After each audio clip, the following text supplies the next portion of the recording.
Welcome back, everybody, to another episode of You Make Me Sick.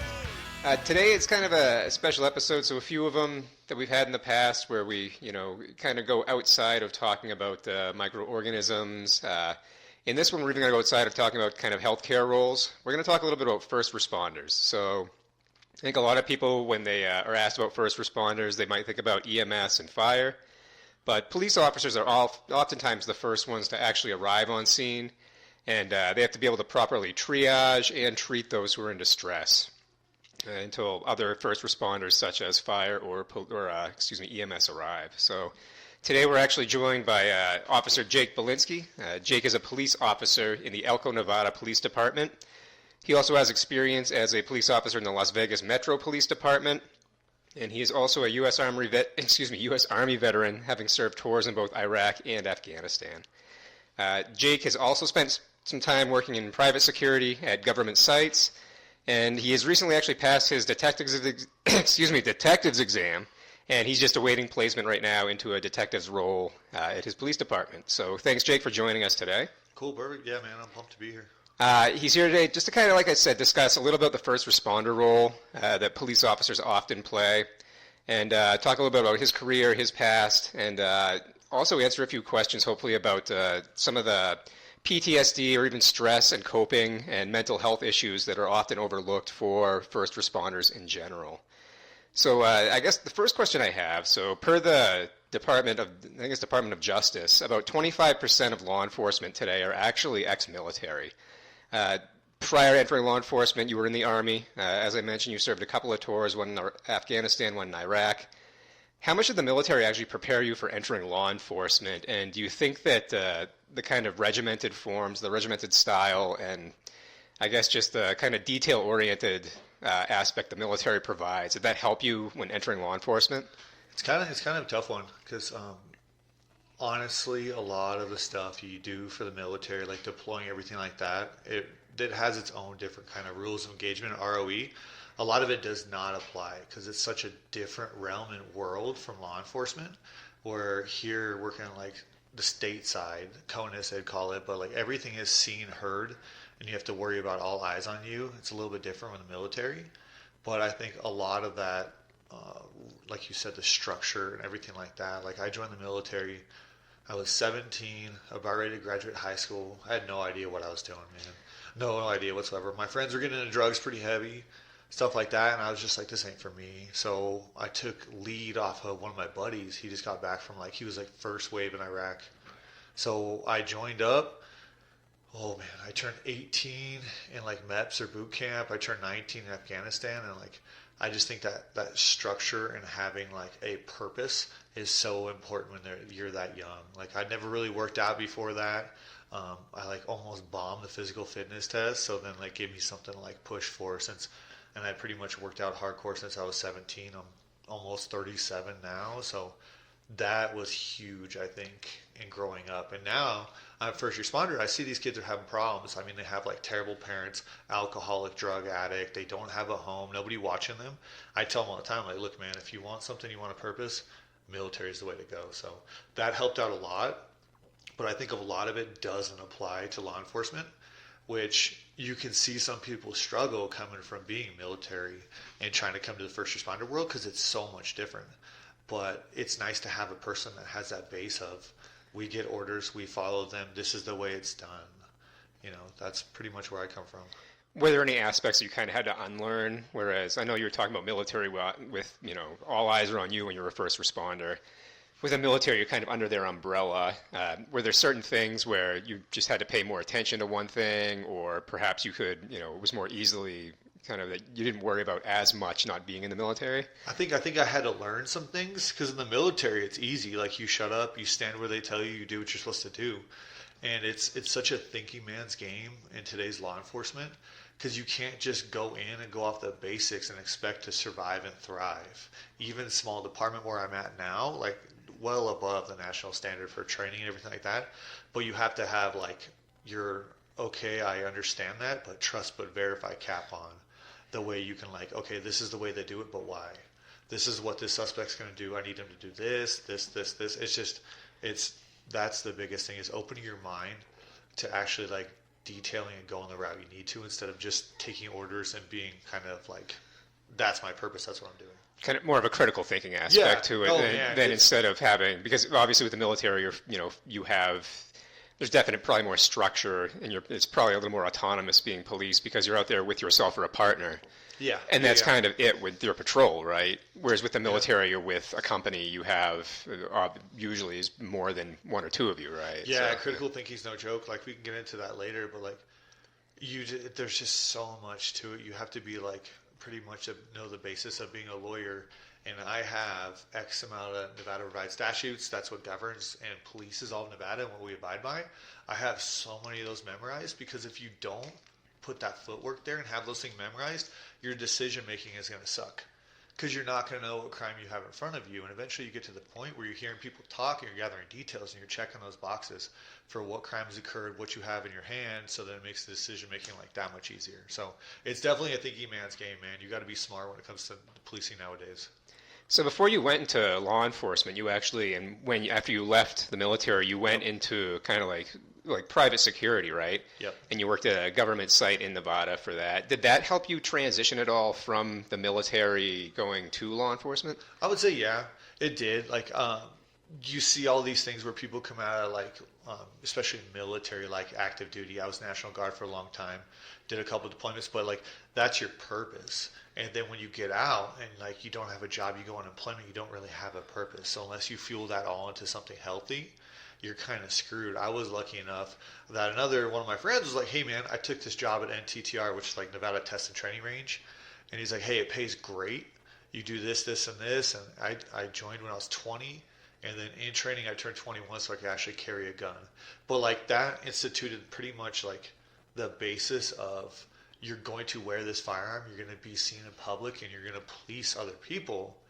But it was such a like degraded basis of it that like even now, just looking at like where I went through the LVMPD or Las Vegas Metropolitan Police Department Academy, it just surpassed all of that so much. But it was a good transitional point from I'm 11 Bravo Infantry. Okay, cool. I do this, this, and this. And they tell me shoot guns, run, do this, this, and this. It doesn't really apply to the civilian world. So I was very lucky to transition that role of like security guard pretty much and do that for almost a decade before I moved on to something else. So you had to be 21 years old before you could area. Is that just for that particular because when you're security in Nevada, company? like to be private security and carry a gun, you have to have what's called a private investigator licensing board license. So it's like a PI license pretty much. Okay. So that way they absolve some of the blame and stuff, and then you can actually be, you're not sworn, but you're actually like sworn off on carrying a Technically, firearm. you can carry a firearm. Yeah. Could you have been a private investigator with that? That's I've always wondered with PIs, like what the specific designation for being a PI is, because a lot of ex-law enforcement, because they have those connections within law enforcement when they retire or they leave. Yeah. I think that would be cool. I've never really touched that route, but I could definitely see the appeal for it. Because now, like, your job, it's like one of the hardest things is like segregating your job from your personal life. And a lot of people have a real big problem with that, where their job becomes their life. And I'm always been very good at like leaving work at work. And as soon as I'm gone, I'm a dad, I'm what I need to be, I'm a house cleaner or whatever it is. But I can see that'd be cool for a retirement gig, because if you felt like you're losing your purpose, at least you could take that PI gig and go push and still kind of follow that route. So the government site that you worked at, was that Area 51? There's nothing cool, nothing like that, but it was definitely a means to push forward in life. But I didn't see anything cool, nothing crazy, nothing like that. I just had to ask. I don't know. No, you're good. My family's always asked that. I said, did you work at Area 51? I was like, no, I wish. Especially when, what was it called again? I'm sorry, you mentioned it, but NTTR. Yeah. So that test and training. Yeah, it sounds like a definitely could be Area 51. So I guess, so you did that. What was it that specifically made you decide, like, I want to become a police officer? Was it, that transition, did that help you realize that you still kind of wanted to stay in the role of, military to security to becoming, like, working public safety and working, So my biggest fear has always been, like, I don't want to work till I'm dead.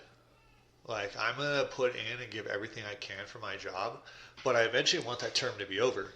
And working out where I was, like, you'd be out there 4 to 7 days a week, but you couldn't have anything related to telecommunications, anything with microchip technology whatsoever. So I was out there 4 to 7 days a week, secluded, so I'd only have like a landline to call home and stuff like that. And it's tough to even like, you couldn't even have a dog, a fish, anything like that. And it was tough to find a relationship because everybody's like, yeah, I'm secure, I'm independent, I can handle myself. But it wears on you. And then eventually with my wife, I went now, we made it, and then I transitioned back to working in the city. But it was just the point where when I was going to work every time, it was like dragging me down.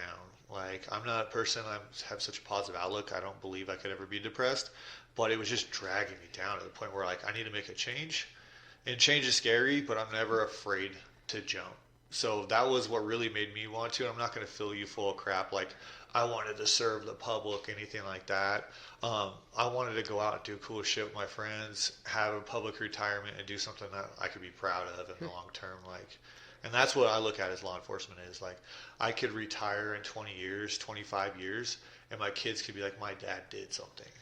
That's the thing is, I never want to like look back and be like, I did the mediocre, and it's okay. My kids might remember that, you know. So Yeah, there's definitely a nobility to what you do, and it's something that I don't think a lot of people appreciate that either. So this was, you were living in Las Vegas during this, and so you decided you joined the Las Vegas Metro Police Department. Yeah. What was the police academy like? Just because I've always been curious. So LVMPD has its own academy from the rest of Nevada goes through something called Post, and that's run through Carson City, and everybody goes through that academy. And they've amped it up a lot lately to add stress and stressors to it, but it was kind of like, from what I understand, I didn't go there, so it was more of like a gentleman's learning course. But the academy down in Metro, they ran it themselves, and it was very, very, very high stress. I legit felt like I was back in infantry basic training for like the first 4 weeks. Like, they did a day zero where you just showed up in your civilian clothes and they just roasted you. I mean, planks, push-ups, suicides, like every time somebody got something wrong, the entire class suffered. It was very, very much like that. And while you're down there pushing, they're on the tables walking above you, screaming at you, which now, like, at that time, I'm like, dude, like, I already did the military, I already did this, but now I look back at it and it's needed. Because if you can't handle that stressors and you can't handle getting like screamed at, how are you going to be in the streets when somebody's fighting you, or you're going to a critical incident, you're rolling code 3 to something with license sirens? Like, I think it was very much needed. And even day zero, they lined you up, and like it was big, like stadium, like almost looks like a college lecture room. That's where our classrooms were. And they at the bottom, they're like, hey, you got your excuse for the day. Carry your boxes over your head. If you decide this isn't the route for you, take a ride at the door. And as you're walking out, you can see people in front of you, out the door, one cuts right, one cuts right. And it was just crazy. Like, people got just cut out like that. But it was definitely, it was crazy how like structured. And whenever you showed up the first day, like when you stood in line, every single person's duffel bag had to be facing the exact same way, exact same gap between them. Your patrol bag had to be facing a certain way. Everybody's must match. Your uniforms must be tucked in right. When you sat at your desk, all your nameplates, water bottle, all your pen and paper are like exactly like everybody else. Like, that had to be perfect. And if it wasn't, you're just getting roasted. So it was fun, but it was definitely stressful. Actually, like, Las Vegas is unique too, because there's no other city like it in America. Yeah. The majority of people who go there, they're usually altered on some substance or another. So whether it's drugs or alcohol, 24 hours a day. So there's all kinds of different factors there. Maybe New Orleans comes close as far as a city, or New York, where they have 24 hours a day. But Vegas, people specifically come there just to get completely messed up. Yeah. So I can't imagine. Like, I can see why they would want their own police department, their own kind of schooling for their officers. So as a rookie there, like, did anything kind of shock you when you first started working Vegas? I can imagine you probably saw quite a bit. Was there anything there in particular you can think of that just kind of really you were like, holy crap? It's different because, like, they give you a good baseline and they make you run through so many scenarios and drills in the academy, but that's pretty much like academy teaches you how to be safe. And that's pretty much it. I remember when I went because you graduated, then you went 6 months field training, and then you had 6 months probation after field training when you graduated. But I remember going through field training, and it was like drinking water through a fire hose. Like, they're like asking you what hunter blocks are, all these different places to get things done, and you're like sitting there like, dude, I'm not even driving yet. I haven't even looked at the computer. I'm sitting over here just trying to figure out how to be. Yeah. Because there is a certain way to be a cop, and it leads down to just the way you walk to a call, the way you approach a house, which hand you hold your flashlight in. Like, there's just so much like meticulous detail that you have to get down just to be safe, that like a lot of it didn't stick out to me because I didn't know what the hell I was doing. Thank God, because if you don't have like a structured field training program like that, you're just putting people behind the curve, and it's completely unsafe. But I think the one that stuck with me the most was like my first dead body. Like, it was, and not a bad way. Like, it was, I even remember it still. It was like, it was a suicide, but a guy had hung himself from his doorknob with his tie. Oof. But I didn't even know that was possible. And like, when it happened, like, I went in there and then I saw it, and it just looked completely fake. I'm like, dude, this is a movie. Like, there's no way this is for real. And then my FTO after a minute is like, what do we do now? And it just kind of kicked in. I've been kind of lucky that I've seen those stressors and those horrible things, but I can still operate under that. Yeah. And it's like, okay, well, now he's obviously dead, so we kick fire and everybody out. Let's get everybody out of this room, everything like that. So that was the one that kind of stuck with me. Like, you just kind of see that for a while in your head, and then eventually it kind of goes away. You don't think about it every day, but I have great avenues of people that I can talk to about those things. Yeah, we'll touch on that a little bit too, just like that PTSD and you know, burnout and all that. So when you were in Las Vegas, this was right at the beginning of COVID. It was also after George Floyd was killed.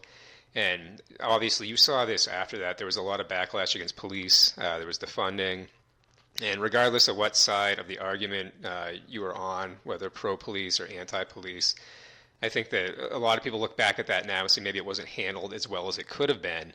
But when you were experiencing that in there, did you notice a difference prior, you know, even to COVID? Because there was a lot of paranoia and stress and anger with COVID. Yeah. And then the George Floyd thing was COVID may have been, you know, helped catalyze that into something that was just even more explosive with riots. Did you see that, you know, could you tell the difference prior to that being a police officer and then after that or during? The biggest difference was the riots.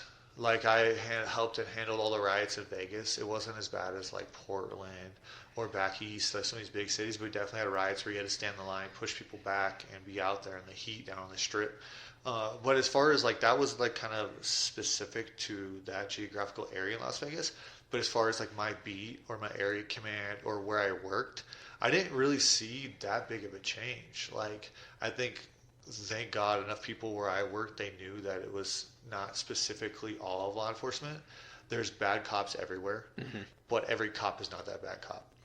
So that's sad that poor judgment by X amount of people could lead to that much. But I didn't see a lot in like the area command where I worked or anything like that. Yeah, you get people driving by yelling ACAB at you and stuff like this and slandering you. But like the regular people you encounter and have to deal with, like there's a lot of times you'll have families or people that you go to once a shift because they can't solve their own problems. But like people like that are just regular members of the community. I didn't see a big backlash from that kind of stuff. It was nice that Metro's chain of command stood behind us. None of them were trying to make an example of us. And especially during COVID, like the mask and everything like that. And like, I think I went on the first dead body call that actually came out to be COVID positive in Vegas, but we had to wear like the full suit and everything like that. And it was just disgusting hot and dealing with all that. But no, there was like, yes, they wanted you to mandate to wear your mask, but I think a lot of people don't understand how unsafe that is as law enforcement when you're trying to use your radio and just kind of operate. Like I told you, there's so many little specific things you have to watch out for. I mean, it's to the point where you don't want somebody sitting on a couch before you pat it down for weapons because they're commonly hold knives and guns and stuff like that. Like you have to think about all these certain things, the way people are moving, acting, and then you're trying to worry about your face being covered. So it was nice they stood behind us on that. So it was shortly after that you actually you departed from Las Vegas and you're now in Elko, Nevada. Was there anything in particular with the Vegas? Did you see, was it a lack of funding or a lack of support that kind of made you want to move to a smaller community where you actually might have more, I don't know, more of a positive outlook for policing or just feel like you'd have more support? The biggest change in that is my wife and I had a kid. I love working in Vegas because it's so violent. And there's so many terrible things happening. For law enforcement, it's fun.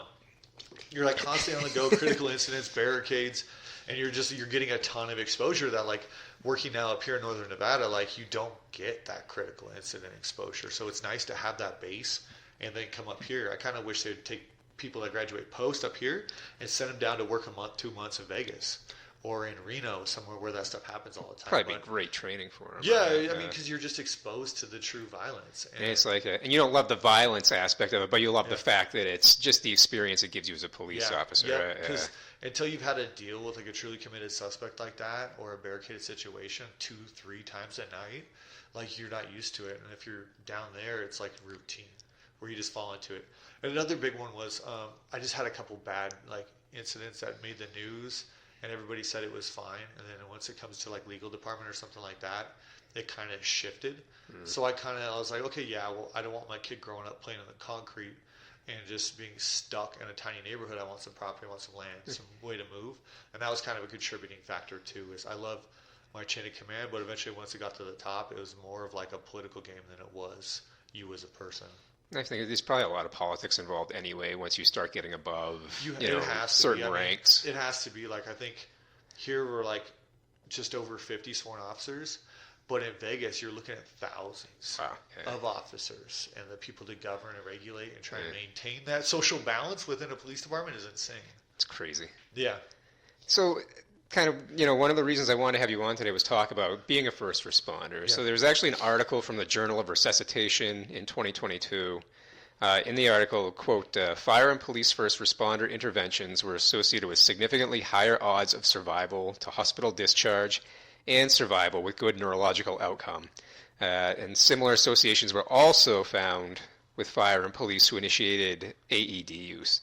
How much training do they actually give you guys with regard to first aid, CPR, AED use? Is there anything beyond the basics? Do they give you any advanced life-saving measures? No, like we pretty much, it's like kind of like the military CLS, Combat Lifesaver, like now I think they're calling it TCCC, something like that. It's pretty much like a stop the bleed class.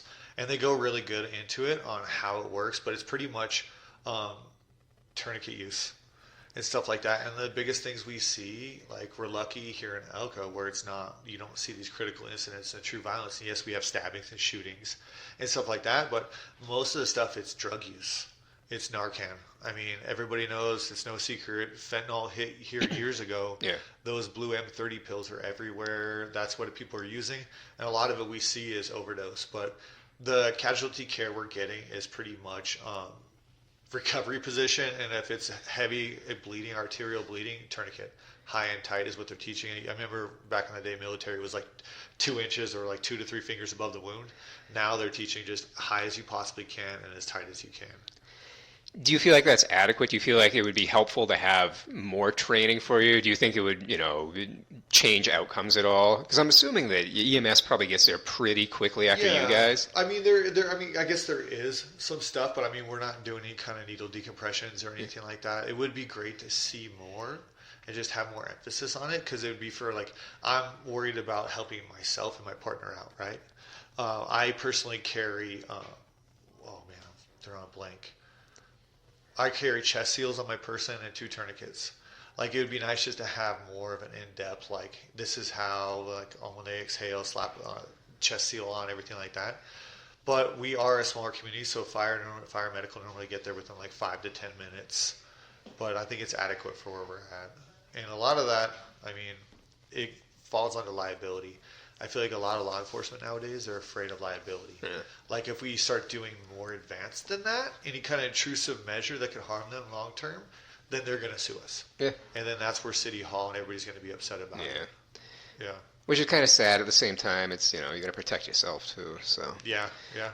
There was also another study recently. This is one from the Journal of Health and Psychology Research, and from this study, they quote, when compared to the general population, police personnel have approximately twice the prevalence of PTSD and depression. Their numbers are about 20% versus 7 to 9%. This issue is often overlooked, and it can lead to serious long-term health consequences and mental and physical health issues. With regard to PTSD, so you're former military, you served during wartime, you've worked in a very large metropolitan police department during COVID, during the Floyd riots. You're now in a smaller community. Have you, noticed or seen throughout your entire career just the, issues with PTSD and depression? Is it something you've been lucky enough to avoid? Not even personally, like you don't have to get into your own personal aspects, your own personal history, but just with others that you've worked with? I think I have yet to see like a true PTSD where it affects somebody I work with to the point where I have to step in or somebody else to step in and intervene. But yeah, I'm lucky enough that when I served overseas, everything like that, I never lost any partners. I lost someone when we got back, anybody I work with. But now, geez, man, like working, like you said, down south and here, and I think a lot of people think that if you work a big agency, you're going to see a lot more violent stuff, which you are. You're going to see a lot more shooting victims, everything like that. But working a smaller agency, you deal with like an entire city's problem as like a 6-man crew. So anytime somebody dies in the city, you're seeing that. Anytime something happens to somebody, everybody on the crew sees it. So I've seen some pretty terrifying, horrific things throughout my career. Some of the worst ones are child deaths. Nobody likes that. It's truly traumatic to see. But I think the biggest way to deal with that is having like a route to cope with that. I'm very lucky. Before we left down south, my wife was a dispatcher for a period of time. So she gets cop life. She knows what I'm talking about, and I can tell her about my calls. Or if I have something hard, I can tell her. And then she looks at it from more of like a law enforcement perspective, and she can see that side of it compared to like what I have. And like a lot of stuff too, besides like the terrible calls you see, is your home life. Like being a cop, just working the base of it, just your regular patrol shifts. It's a 12-hour day. It's a huge strain on your wife, your kids, your home life, just to be there and be present. In a smaller community like this, we don't have a separate SWAT team for just specifically just being SWAT. So a lot of these guys are SWAT on top of regular patrol, and they're field training officers. And I mean, your SWAT alone is 2 training days a month. And then you have FTO. You have to deal with somebody going to FTO training. Like, it takes up so much of your time that it could be such a negative impact unless you have a strong home ties. It's hard to like have that open communication. And that's the biggest thing I try to have with my wife is, if this is getting to be too much, you need to tell me, because my job is not me. My job is to be a parent and a father. My work is to fund and provide for that. And I think that's a big hard part for people to realize, like how to get into that different mindset. But yeah, having that way to like cope and somebody to talk to about the horrible crap you see. And I'm guessing your department probably has, resources set in place for that if you really needed it. I don't know if it's a hotline or if you have a psychologist or something. They're getting better, and it is getting better. And I like the fact now we're up on our 2nd year of an annual wellness visit. And it's with a doctor, psych doctor out of Reno. She comes down here for it. It was the first year last year, and I liked it. Mm-hmm. It was just somebody to talk to, and she touched base with you like, well, what, like, she started with like, health and wellness and everything like that is important from you. And I was like, Doc, I'm gonna stop you right there. I was like, my wife and I know how this works. We have blackout shades for our work night shift. We have this, and this. I prioritize. I work out an hour and a half before I come to work. My wife knows I need that to be me. And we're very oriented of ways to still be ourselves and have all this stuff around us. So it's nice. And I think they're working on funding, because I asked her, I was like, well, what happens if somebody's truly having problems and they need something more than this annual visit? Yeah. So they're looking for grants and funding through private organizations. And around us, the mining industry is everything. So they're looking for some ways to get a pool pack kind of fund. So if you need it, it's free of cost. Good. I'm glad. Yeah, I'm glad, because it's something I think for a long time it was probably overlooked too, and that led to just a lot of that in and of itself will lead to substance abuse, or it'll lead to suicide, or even longer, just kind of depression, mental health issues. Yeah. It's I'm glad like the age of being a tough guy is kind of out the window. Because it doesn't make you any weak to want to talk about something that's you can still be a tough guy and talk to people about your problems. You can be a tough guy all you want, but you're going to get one of those traumatic incidents, and like you're going to see some of this nasty stuff, and it's going to stick with you. Yeah. And it's unless you have some way to get that out of your head, it's going to be stuck there. So kind of in a similar vein, a term that's often used, especially in healthcare, is something called compassion fatigue. Compassion fatigue, essentially, when you see repeated trauma over and over again as somebody who's a provider, whether it's a first responder or working in healthcare at the bedside, you become desensitized to it, often apathetic to it. And especially when there's certain cases where it's self-inflicted trauma. So people who have, mental illness who don't take care of it, oftentimes drug abuse, and you'll see people over and over again who come in, and they're often not the easiest people to deal with. And even, once you've essentially treated their problem, they'll leave and they'll come back again. And it's something that in healthcare, it creates a lot of burnout. First responders, same thing. Is that something that you think you've ever dealt with or that you see where you happen to have the same people who have substance abuse or mental health issues? So it's more like an adverse reaction to these people that you continue to deal with over and over again? Essentially, yeah.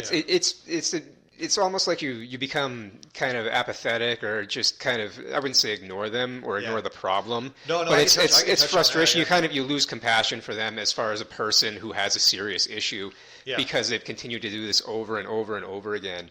And it's I don't know. It can be hard. It can be hard to come back from that sometimes, depending on who it is, how many times it's happened. It's just I know it's something that is prevalent in healthcare, and then apparently it's prevalent as well for first responders. And it is that way because now that I'm in a smaller community, it's like working in a fishbowl. Like I've worked here long enough now that I have sent people to prison, and they're back. And I've sent people back to prison again, the same person. So it's hard because I feel like you're dealing with the same stuff over and over again every day. And it's kind of like the process, right? I see this crime, I arrest this crime, the DA prosecutes it. And then from there, they either go to jail or they go to prison, and then it's back again. I mean, it is tough. Yeah. It is tough. And I think kind of the hardest part is to realize that you are still providing a service. Because if you're not holding these people accountable, then who's going to? And that's the thing is I try to see is like, every time you deal with this person, it's like a fresh start. Yeah, are they a drug addict that's stealing property to fuel their habit? Yeah. But at the same time, I'm still going to treat them how I would want to be treated because they're a person.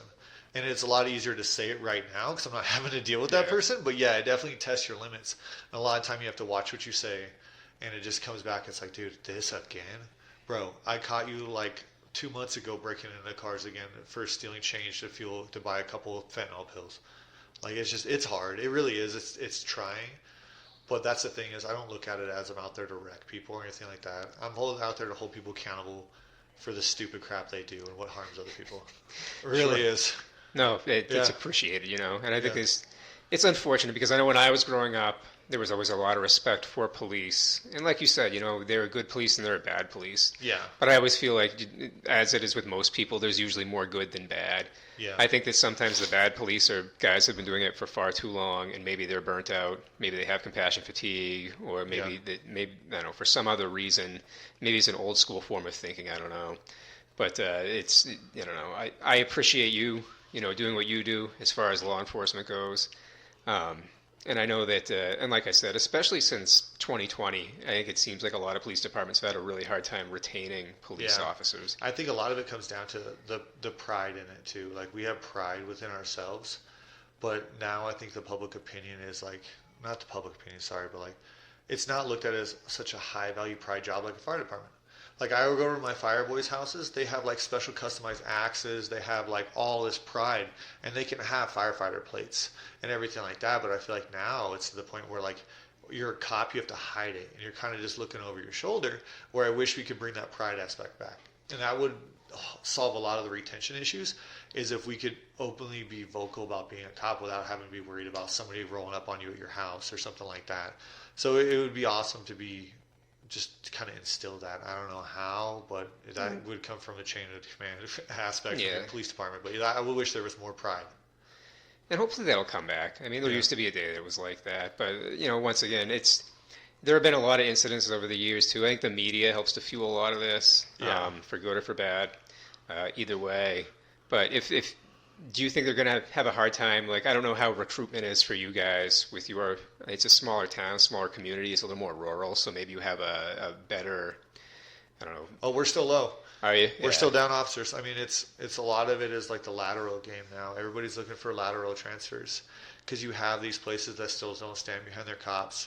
I'm talking like Washington and some of these more far left states, everything like that. We're trying to pull these good cops from these places and be like, and that's the biggest thing is like where I work now, it is a very pro law enforcement driven community.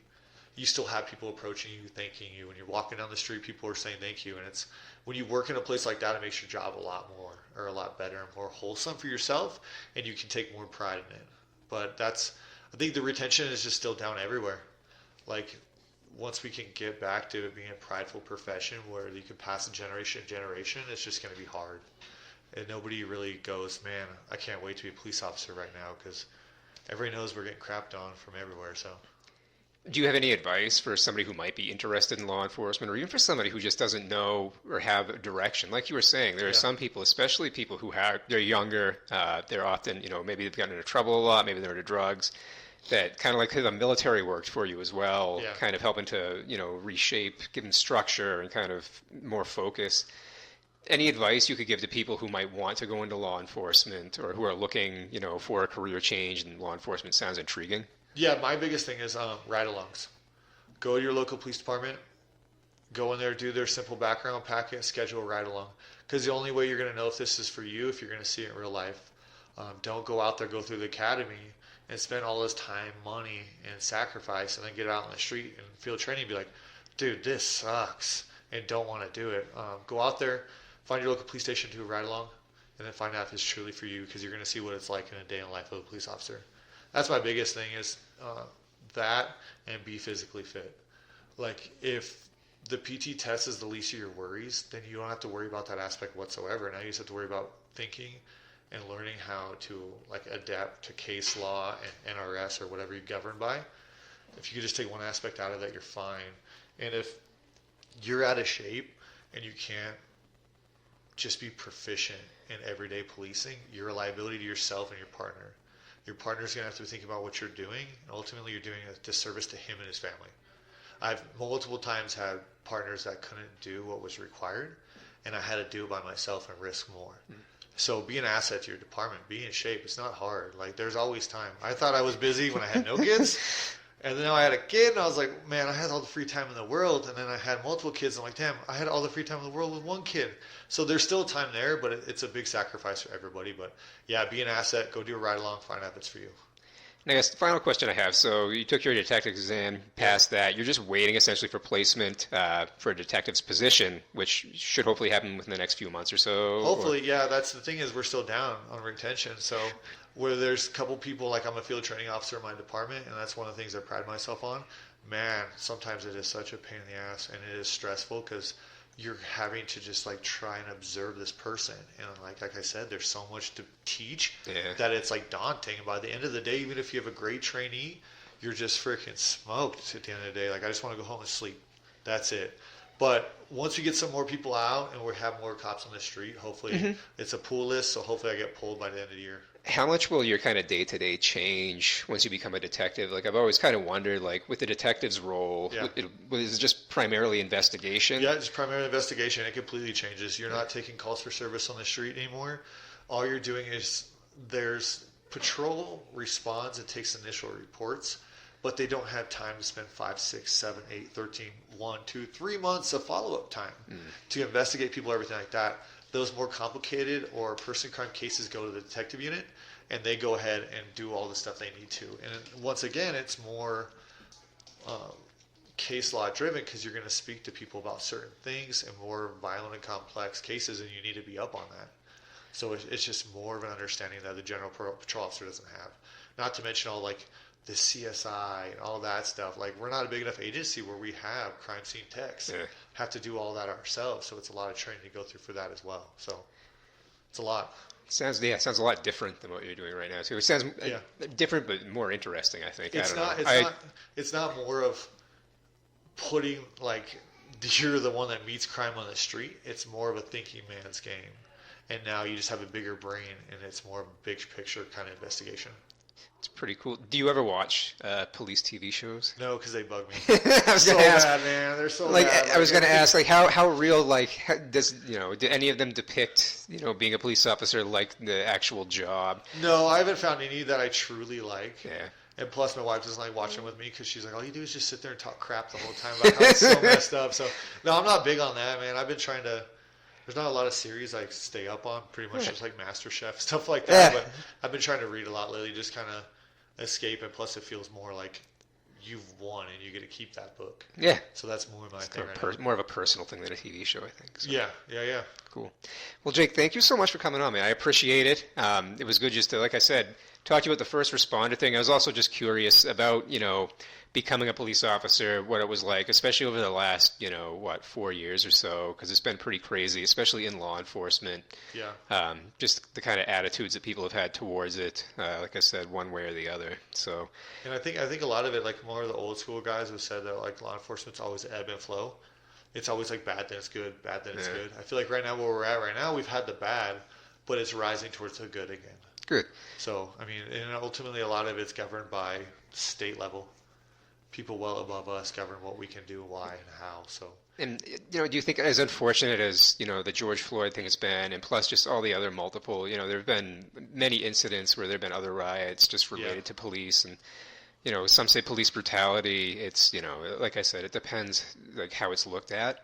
But there are, I think, new mandates put in place. There's new regulations. I think police departments are looking at this and trying to get better training for their officers. And like I said, it's been, 4 years since George Floyd, a couple of years anyway, since the majority of the defund movement has kind of, gone away. Yeah.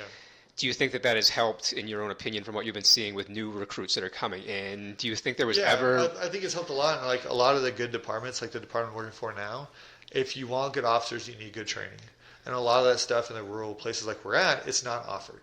So my department's never short on sending people out for better training, better ways to do something. And when you have a department that wants to learn and grow, and they're spending the money, and City Hall stands behind you, that's when you get good quality officers that gets passed on to people coming through field training and the new ranks. So I think that's what it is. If you have low grade training and you don't send people out, you're just going to have old school tactics that aren't really touch base with the modern way.